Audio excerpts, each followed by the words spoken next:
that is where time went, I think.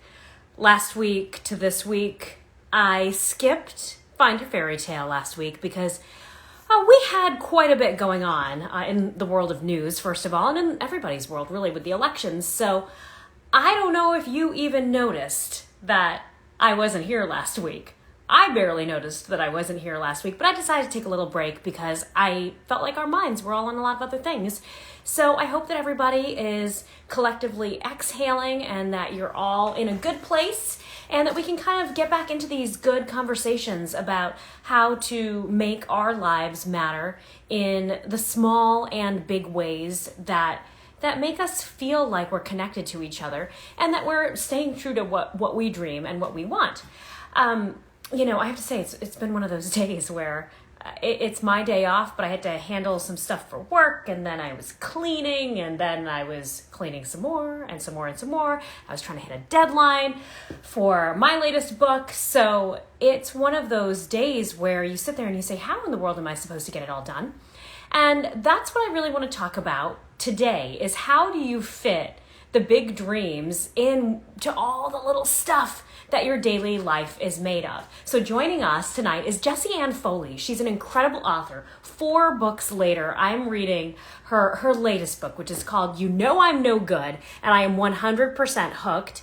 She has this attention to detail, me laughing and on edge, and I cannot recommend it enough. But the very interesting thing in terms of Find Your Fairy Tale about this book is you've been thinking about it for like 12 years. Hi. Hi. It has been more than a year, and thank goodness for social media since I've seen you in person, because I still feel like we get to hang out every now and then. I know, and I can't believe it's been more than a year. I've never done an Instagram live before, so Oh, I was wondering about that. I just assumed when people don't ask me, what they're doing 100 times, I figure they're pros. But welcome. It's fun, right? Request to join. Here you are. I'm here. And thank you for having me. And look, this is called Tuesday Night Live, where you grab your hair and you put it on top of your head and you say, I'm now ready to be seen by the world, right? Do the fun, do the lipstick, and you're done. Exactly. We juggle so much, but I want to ask you how your latest book tour is going, because it's virtual book tour, and it's so interesting because in a way you're reaching more people, but in a different manner. Yeah, it's weird. I feel like everybody's in the same boat. It's just the year of Zoom, and so the year of Zoom that's just zooming by. Right. It's November, but it's been good. I miss interacting with people. I miss going to bookstores. That's a big thing. I miss, meeting people like you and meeting friends and writer friends. And, but I do think it's a good reminder that at the end of the day, the writing is about the writing and it's not about all the quote unquote glamorous stuff. So I think it's a good reminder of this is what it's really about, is sitting down in your office by yourself in your chair and working. So that's sort of the silver lining.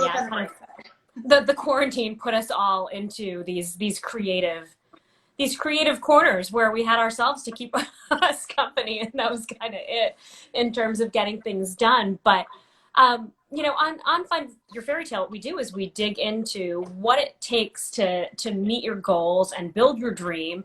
And the biggest thing for so many of our guests is that we have that dragon of doubt that says, I'm not going to be as great as I dream, or who am I to think that I can achieve this?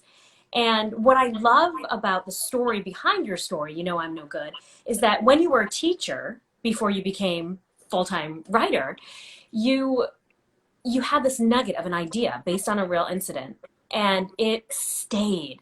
And I think that's so important, Jessie, that we all have a million ideas, right? But it's those ideas that don't go away, that just keep resurfacing, where you say, I have to make this into something.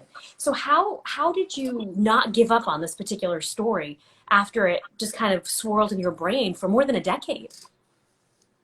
Yeah, I mean, so it all kind of occurred to me. It was 2007, and I had a student who was sent away to a therapeutic boarding school in the middle of the night, and I had never heard of these schools and these kinds of places, that aren't like boot camps, aren't drug rehab facilities. They're their own thing.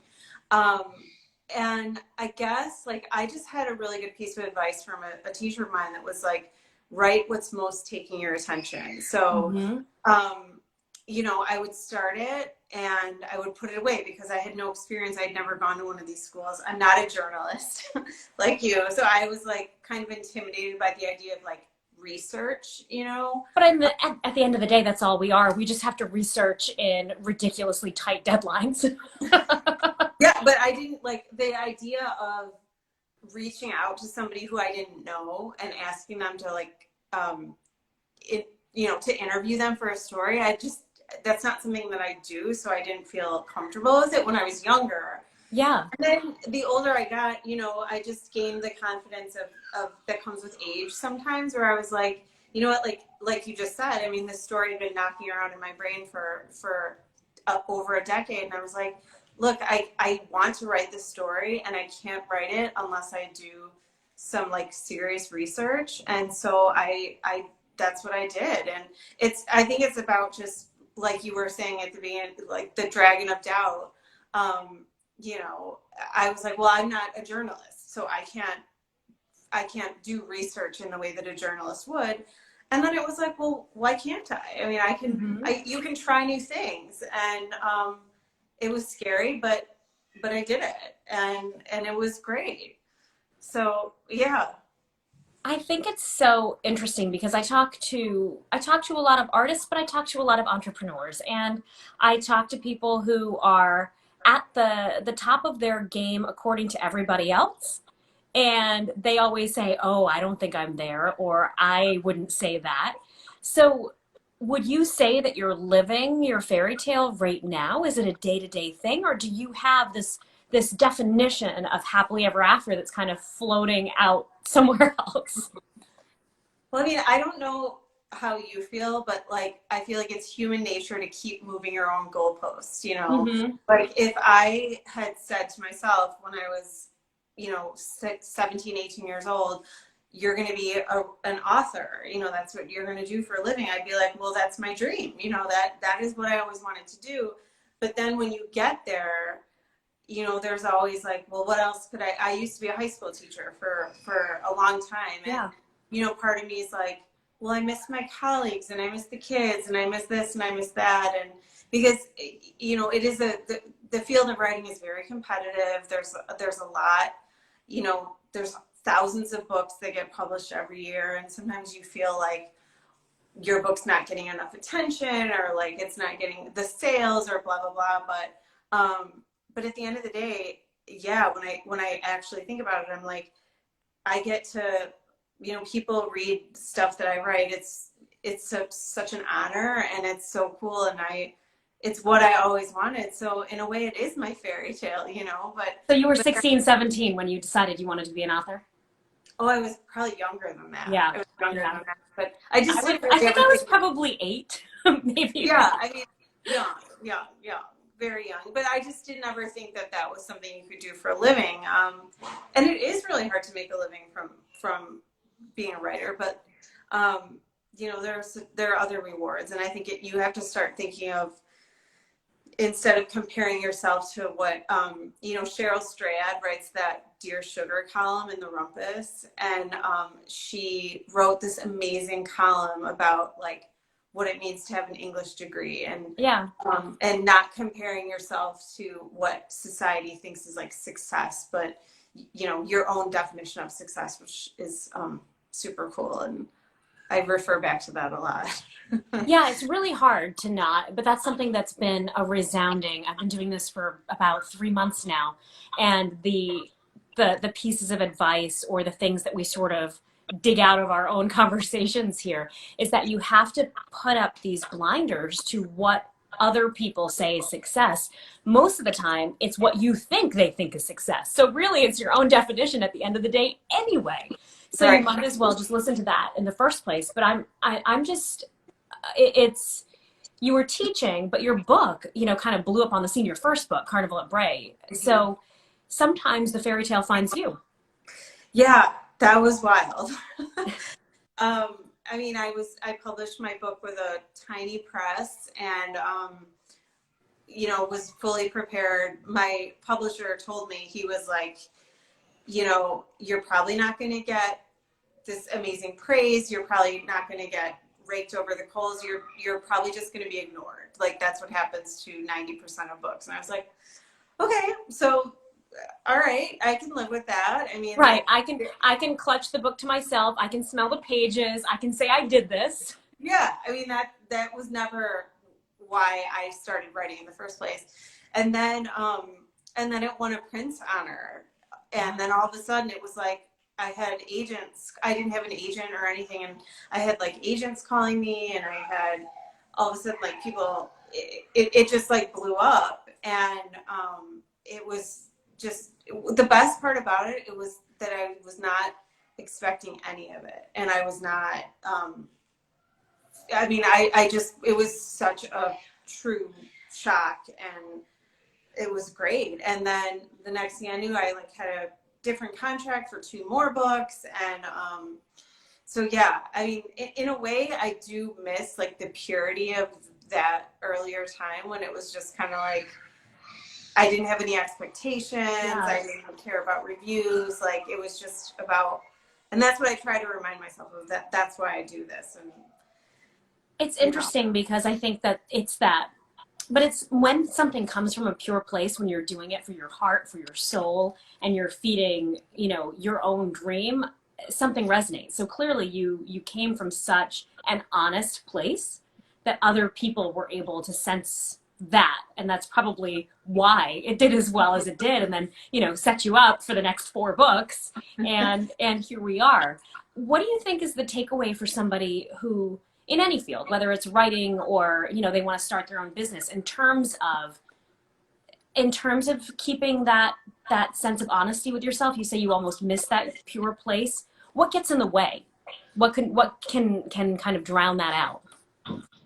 I think a lot of what can drown it out, and that's such a good question, because that's a good way of describing it, is like comparing yourself to other people, comparing yourself to other books, going on social media and saying like, well, why is this book getting all this attention, or this author?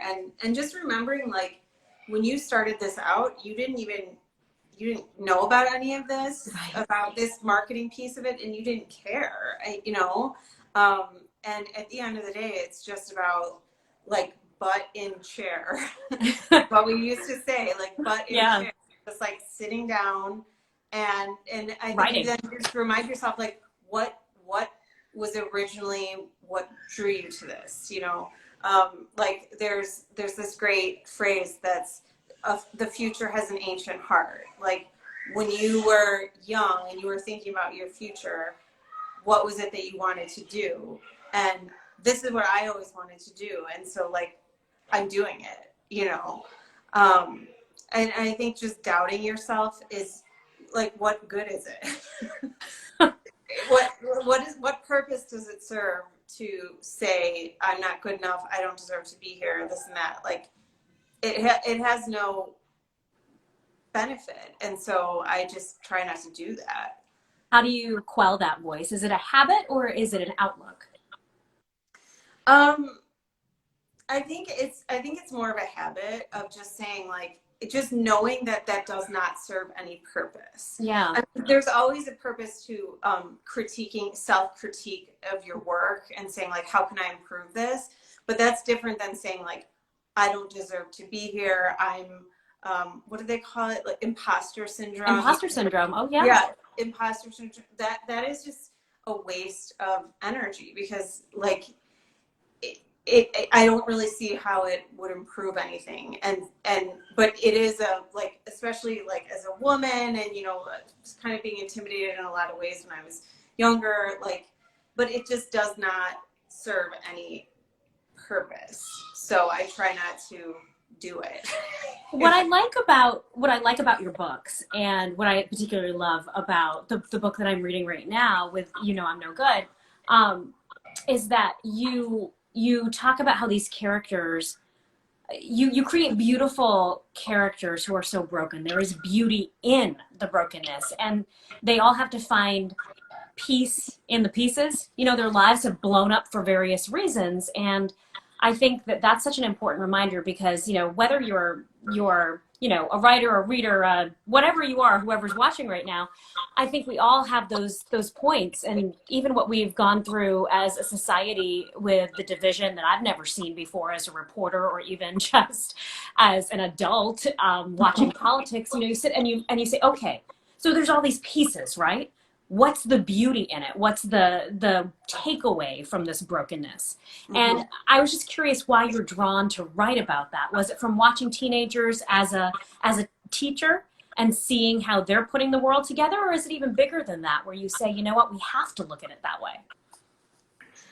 Yeah, I mean, I think I'm like, someone asked me this, like a similar question recently, and about like having unlikable narrators and unlikable females. Now, I don't think Mia in my new book is unlikable, but I could see. I heard your character described that way, and I liked her immediately. And so I was like, huh, I wonder if I'm an unlikable narrator myself. If I like immediately say I love her, she's sarcastic, she's ferocious, she's in your face, she's everything I love.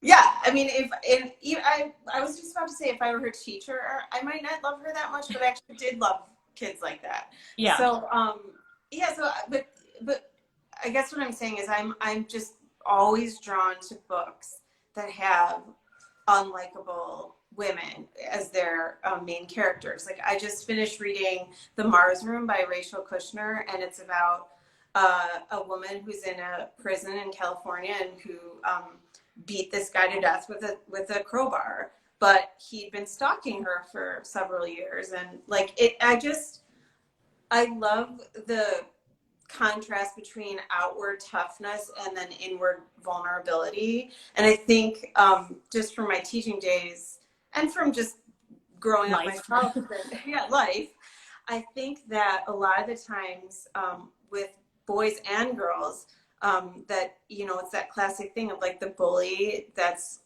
broken inside. I mean, we aren't hard like that unless we have come to believe that that's how we need to be in order to survive. And so I just like exploring that, like, and trying to, like you were saying, trying to get it, you know, like Leonard Cohen said, there's the cracks and that's how the light gets in, and, you know, trying to get the light into my characters and showing them to my readers.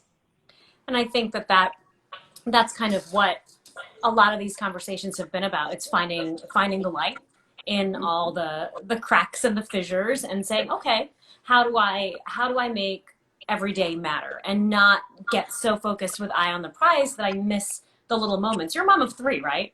Yes, I am. Yeah. How old are your girls? They are 6, 5, and 4. Okay. And so, and you have time to talk to me right now and write books. Who are you? You are Superwoman. I mean, it's, the thing is though, like, it's, when you become a mom, as you know, it changes so much of your identity that, like, after I became a mom, it became more important for me to keep writing, and it was like clinging on to the person I used to be and sort of like connecting it with the person I was now. So yeah, I mean, it's like, I need it. it's like part of what makes me feel like I'm Jessie instead of just mom, if that makes sense. Yeah, and you know what's really funny? You talk about karma kismet. A friend of mine just hopped on, Kristen, and she was when we first moved to Tampa, when I was pregnant, had not a friend in the world. We rented a tiny little 1-room pool house. That's where I was with our 75-pound golden doodle while we were building a house that was supposed to take a month. It took, like, 20. And then had my child, so we had a newborn in there too. And I remember struggling, going, I don't know if I want to go back to work. I don't know. I don't think I can be apart from my child. And I was literally, Kristen, this is crazy that you just logged on, because she's not always like around in the world of Instagram, because she has 3 boys and she's the busiest person I know. So I was literally about to tell you the story that she said to me, no, do it, because that's who your child is going to want to get to know. That's you. And if you don't do that, he's not going to know who you really are. She's like, so, he's going to go off to school when he's 5, 7, 14, and then who are you? Yes, it's so hard. It is so hard to go back to work when you've got a little 6-month-old. But luckily I have an incredible, schedule that lets me see him a lot. I'm off on Mondays and Tuesdays. So I have like kind of a longer, weird weekend, and I work in the middle of the night, so I get to see him during the day. But I was so grateful for that advice, because it's what you were saying a moment ago, that it's your anchor back to yourself, because becoming a mother is such an all-consuming identity shift. And you think for a moment that you can't be both. And it's just a question of being like, you're not everything at once. It just has to take turns, like throughout the day, throughout the week, throughout the years. Yeah. And I think, like, from what you just said, is that, like, now that we have this coronavirus, the pandemic's been going on for months and months and months, I think it's made it so clear how demanding motherhood is, and how difficult it is. And, just like but I think it's opened up a lot of conversations that I've just seen on like social media, and like, reading and New York Times opinions and stuff like that, about how like it's opening opinions about how hard it is, and that like you don't have to love it every single minute of the day, and that like we're all just struggling to be good parents, be good people, have good careers, and achieve our fairy tales and achieve our dreams. And we're all like kind of in the same struggle, all of us, of trying to juggle all that and to make it all happen. So I think we've been just a lot more honest with each other these past 6 or 7 months about just like how hard it is just to be a person in America in 2020. Yeah, and we joke about it, and I think it's become okay to say I don't like this. We're always supposed to be positive, and and even with work, we'll check in with our coworkers, and we have these like monthly check-ins, and everyone will say, doing great. And I want it to be like, hi, I'm super lonely and I really miss normal life. But I'm allowed to say that, or am I not allowed to say that? Right. It is hard. Well, I remember the first time I met you, we were in Chattanooga, and like I just like connected with you so much because I felt like you were so positive and like upbeat, but you were not that like fake positive, that you were just real. And I really feel like that's why we connected, because you were like, you can be a positive person. I felt the same way about you. It was like, okay, here we are, like we're juggling 1,000 things, and I was literally just like intoxicated on all, maybe also intoxicated, but intoxicated on all of the people that I had met that were like-minded. I was like a kid in a candy store. I'm like, you guys all like books. All you want to do is talk about books and talk about writing books and talk. I mean, I joke that my friend who you met there, my co-author, Dominique, her poor husband will always have to ask us, are we talking about real people or book people right now? Because we shift in and out of the characters so much, and we shift in and out of their names, and he can't keep track. But at a writer's conference, nobody cares. Like, no, you're like, it might be real people, might be pretend people, but we're just talking about themes of humanity. And I was such a happy little book nerd there. I really was. I was scampering from person to person, and I was so happy. And then your sense of humor cracked me up, and I loved the honesty too. And I think that's what it's all about. I mean, I think the takeaway that I'm getting from you tonight is that to find your fairy tale, you have to be honest and then stay honest with what it is that makes you happy within a day. And not the rest of the world, but you. Mm-hmm. Yeah. And I mean, that's why I feel like I've always kind of separated those two parts of myself, the writer part and like the rest of me. And that's why I really miss getting together with other writers and hanging out, because I feel like I don't have those conversations that often anymore. And I just love them, and they make me feel less weird. I know. I think, you know what, from this, We should have, wait, this is, I'm going to make this happen now. I'm cracking myself up.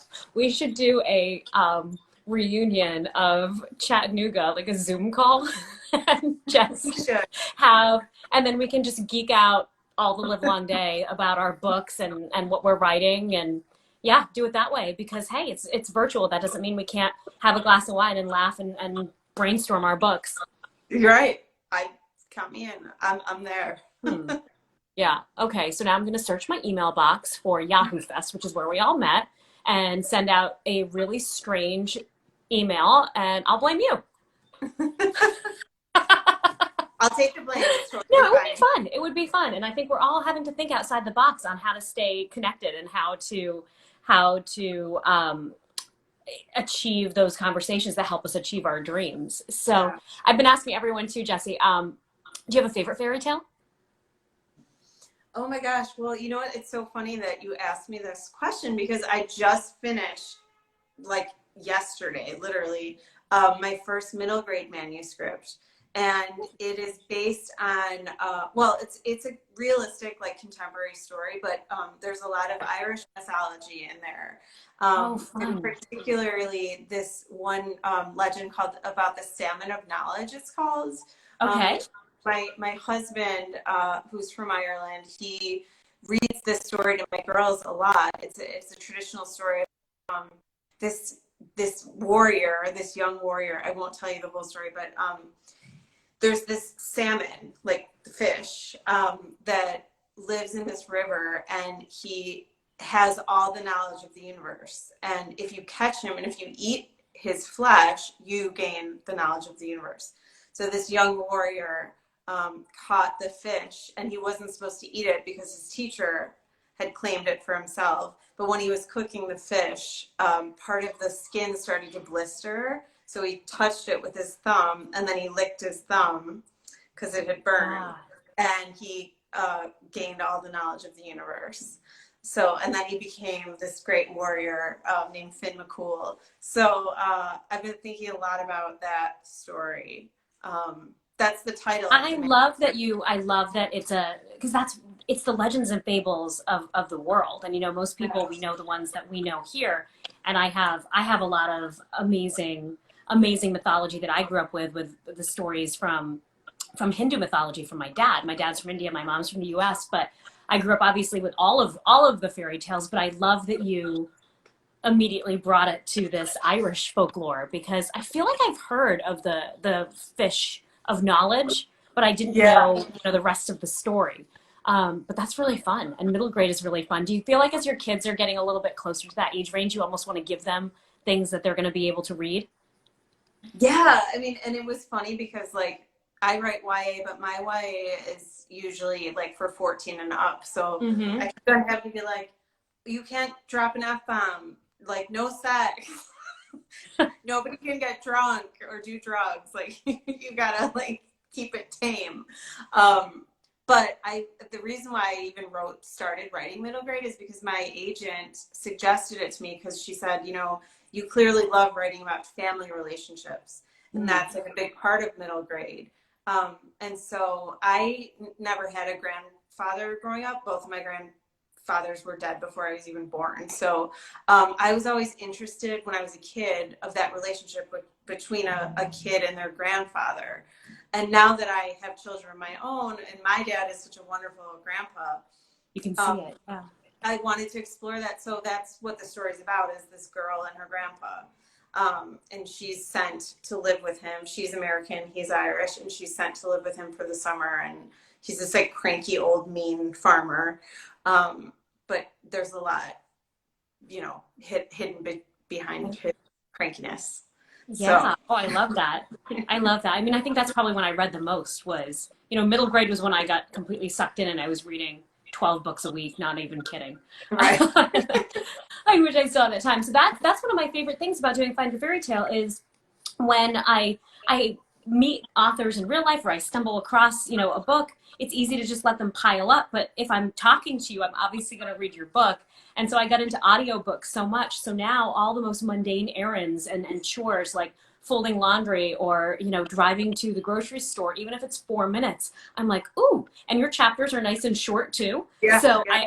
I usually write short chapters as well. So I'm like, cool. I picked my kid up from school. I got 3 chapters in. This was great. But I'm enjoying it so much. And let's stay in touch, Jessie. Thank you so, so much. If you had to, my last little pick your brain moment here, if you had to finish the sentence, to find your fairy tale. To find your fairy tale blank. Yeah, to find your Okay. fairy tale, you need to. Or to find your fairy tale, you have to. Or to find your fairy tale, the end. Whatever Yeah. comes to mind. I think to find your fairy tale, you need to find a way to quiet the doubts and the like sort of I'm not good enough, I don't deserve to be here. I think the cool thing about not just writing but any endeavor is that every person has their own mix of life and experience and intellect and like all these different things that are unique only to them. And so, you know, like whatever you bring to something, it's only you that can bring that particular vibe and that particular perspective. And so I think it's important to remember that there's really no point in, I spent so much time when I was younger, you know, like doubting myself and looking down on myself and saying things to myself that I would never ever say to someone else that I loved, you know. And it doesn't help, you know. You just have to believe in your own unique perspective and your alchemy of who you are and what you bring, and then believe in it and then go after it. Ooh, I like that. Believe in your own alchemy. That's awesome. I like that. It's like a little, like there's all sorts of bubbles and magic in a little potion bottle that we Yeah, get to run away with, wear around our necks, next it's to our hearts. irreplaceable, you know. I mean, it's you, and everybody has their own. And so yeah, I think it's really important to remember that like you bring that perspective that nobody else can. So yes, believe in your own alchemy. Sorbani. I love it. It was so good to see you, and I'll see you again virtually and then hopefully in real life again soon. Yes, thank you so much for having me. Thank you. Good night. Good night, everybody. Thanks for tuning in. And don't forget, check out her books. I'm telling you, they're so fun. So fun, so edgy, so smart. You had me laughing out loud at some of the descriptions, and then all of a sudden I'm like, I feel so sorry for this girl. But yeah, That's really, what I was really. trying for. Yeah, and I mean, I could see these as easy. Like we know the streaming supply of good books, and you know, it's gone. We've watched everything, right? So whoever's out there in the world looking for new material, they need to dive right in and scoop up your books and turn them into movies or series immediately. That's my 2 cents. That's my 2 cents. Good night, my dear. I will see you Good soon. night. Bye, everybody. Thank you. Bye, everyone.